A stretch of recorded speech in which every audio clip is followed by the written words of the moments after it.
students, hope you all are doing well at home. So let us discuss the remaining topics from the chapter 9, that is heredity and evolution. So let us start. We have discussed in our last class that evolution means what? It is the change in the characteristics of the species over several generations and relies on the process of natural selection. Look at this picture. The human being has evolved from monkeys. We all know that. Now, due to the adaptation to the changing environment and due to the process of natural selection, different characters has evolved from the monkeys, and we as a complex human being are standing now. Monkey used to walk using 4 legs, but as the generation passed or as the years passed, it started becoming little upright, and finally we as an upright complex human being has evolved. So this is the process of evolution. So let us discuss this with an example, how evolution might have taken place in case of these beetles. These are the red beetles, and they live on the grass, on the particular area in a grass. Suppose some of the red beetles are present there. So those beetles were eaten up by crow. So we know beetles, they reproduce sexually, and we know that when sexual reproduction takes place, a lot of variation is produced.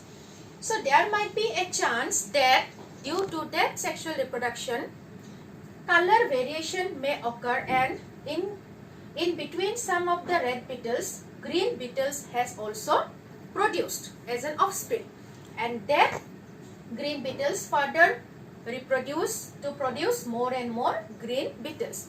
Now what will happen? Those green beetles will have an advantage, color advantage, like when they will be scattered on the grass, the crow will now not be able to see them because their color matches with that of the grass. So now the crow will eat up the red beetles and the green beetles will be left behind. So what will happen? The population of the red beetles will decrease and the population of the green beetles will increase. So what will happen now? Due to this color advantage, the offsprings, that means the progeny that will be produced, will be green. Another possibility that instead of green, blue beetles are produced as an offspring, and that blue beetles further increase their population, and now the crow will be able to eat up the blue beetles because the blue is more visible to them. So as a result, what will happen? Now the blue population will decrease and the red population will increase. Also, think of another situation. Suppose an elephant passes by that area. So what will happen? The elephant will stem the red beetles, okay, and what will happen?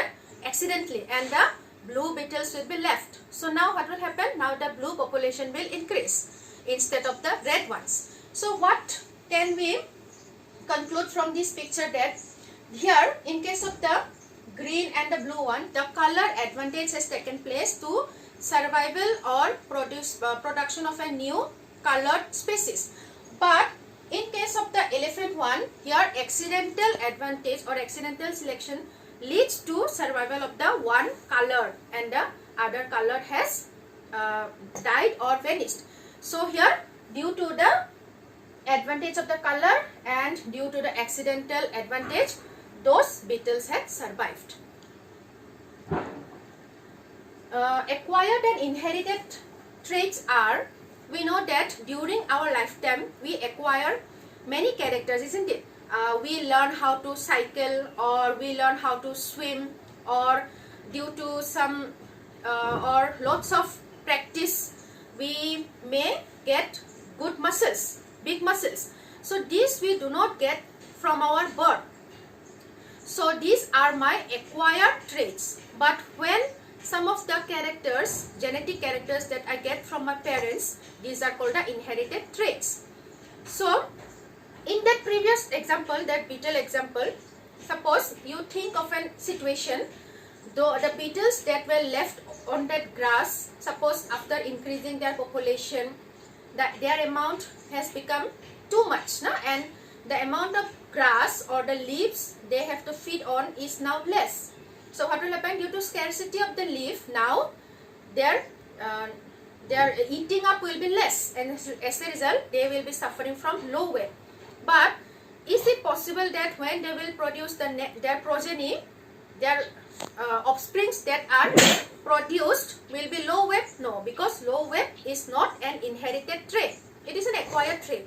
So when the offsprings that are produced will not be of low weight. Or again another experiment is done with that of mice. Now one scientist, he cut the tail of the mice for some generations in order to see whether the new offsprings that are produced will come tailless one or not. To his surprise, he had seen that each time he cut the tail of the mice, the new offspring that is produced does not come a tailless one. For every time the tail of the mice had come. From this he concluded that all these are the acquired traits, not the inherited traits, because cutting of the tail does not change the DNA of the mice. So this does not produce a tailless mice. There are various evidences that can give us the proof that evolution had taken place. Some of the evidences are, first one is that of fossils. We know fossils are the dead remains of the plants and animals that got buried under the earth's crust over several million years ago. So take this, look at these pictures. This is the fossil of the tree. These are the fossils of the invertebrates. This is the fossil of the fish, and these are the fossils of the dinosaurs. So when the plants or the animals got die, and when they got buried under the mud, it is not that they at once get decomposed, isn't it?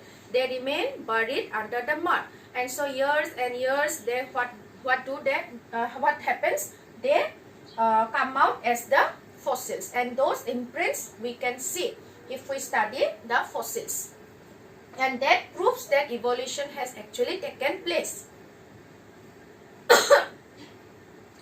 Also, the study of the homologous organs of different animals also proves us that some of the organisms had the common ancestors, and years after years, due to evolution, different species are produced. What do you mean by homologous organs? These are the organs of different animals that have the same structure, but their functions after generation and generation due to evolution changes. You can take the examples of forelimbs of frog, lizard, bird and human. They are having the same structure, but what happened? Due to evolution process, different species produced, and as a result their functions became different, but all had the same origin. So this proves that evolution had taken place. Also, the analogous organs are those that have the different structures, but their functions are same. You can study the wings of birds and bats. We know that birds and bats' wings are used for the same purpose only, to fly, but their structures are different. From this we can say that birds and birds had evolved from the same species only.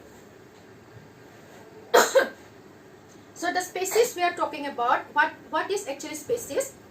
When it is a group of organisms that can reproduce between themselves and can produce new offsprings.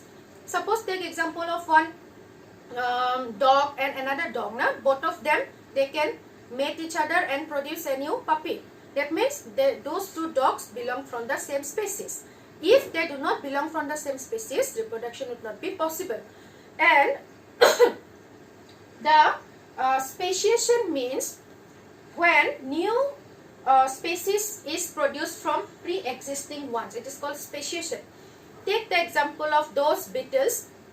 Suppose those beetles, they came towards a open field and they are separated by a river. That means the population got divided into two areas.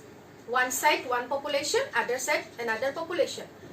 Two big mountains on two sides each, but in between them a river is flowing. That means due to that river, those two population beetles cannot mate with each other. So as a result, they cannot reproduce with each other. They have to produce new offsprings with the beetles from their own population. So what will happen years after, due to the various natural calamities or due to some environmental factors, it might happen that one side of the beetles had evolved to a completely new species and the other side remained the same. So now what will happen? Even though if they meet, they cannot reproduce, because here speciation had taken place. That means different species had evolved from the pre-existing one. Or it might also happen that both sides of the beetles develop to completely different new species. So now they are not able to mate with each other because of their difference in the species. So here this is called speciation. This is the picture of what? This is the picture of dinosaur, and these are the picture of birds. So we know evolution had taken place stages by stages. If we look at the fossils of dinosaur, we can see the imprints of feathers there, like the feathers of the birds. But dinosaurs at that time could not fly, even though they had feathers. But now those birds, they use the feathers for flying. That means we can say that both the dinosaur and the birds evolved from the same ancestor, because they had both feathers.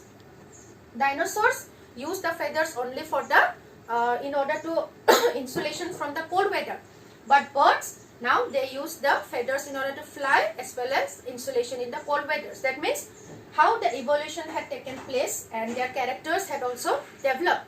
So we can say from this that both the dinosaur and the birds evolved from the same ancestor.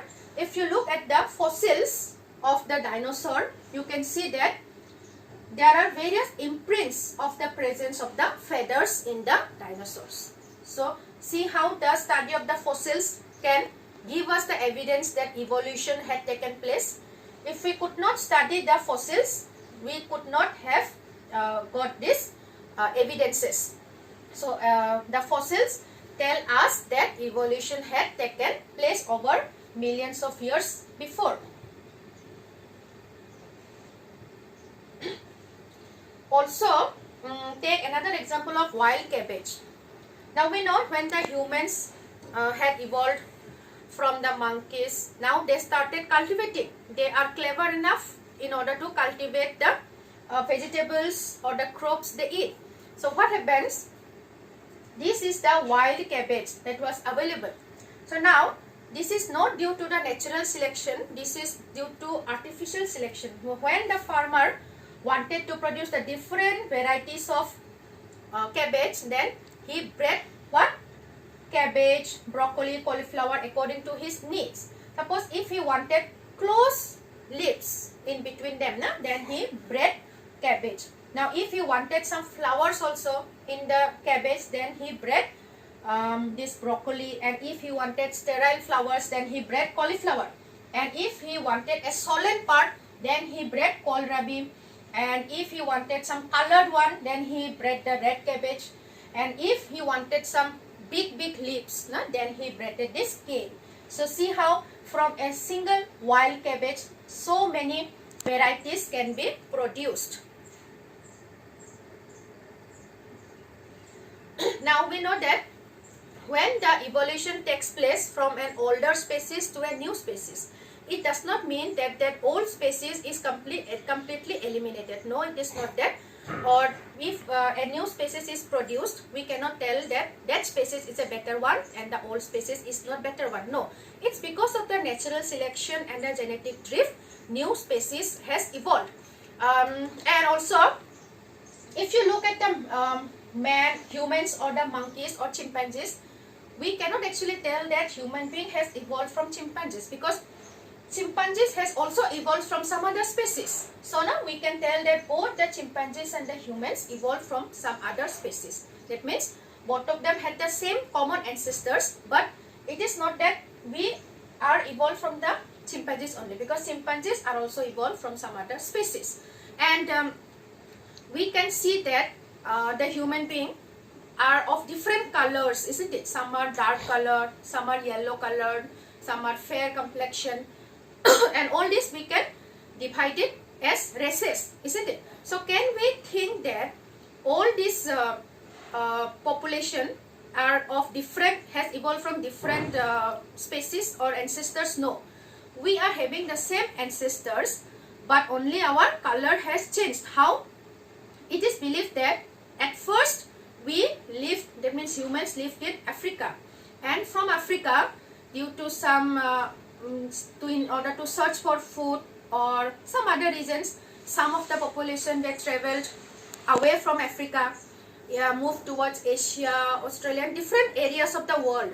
Some remained in Australia, or some of them again, after traveling to other places, again they returned back to Africa. Different this rotation of the people had taken place, and as a result, those people, they adapted to the environment of that particular country of the world, and as a result, the different varieties can be seen in the human beings, and also they adapt the cultures, traditions of that particular area. So this is how human evolution had taken place.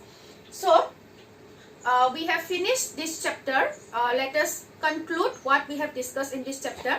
We have discussed about heredity and evolution. We have studied the Mendel's experiments on the variation, the P experiment, and here also we have studied the how the evolution had taken place, and what are the evidences that tells us that evolution had taken place, or how evolution of the human had taken place. So I think you have understood this chapter very well. And so in my next class, I will discuss some important questions and answers from this chapter.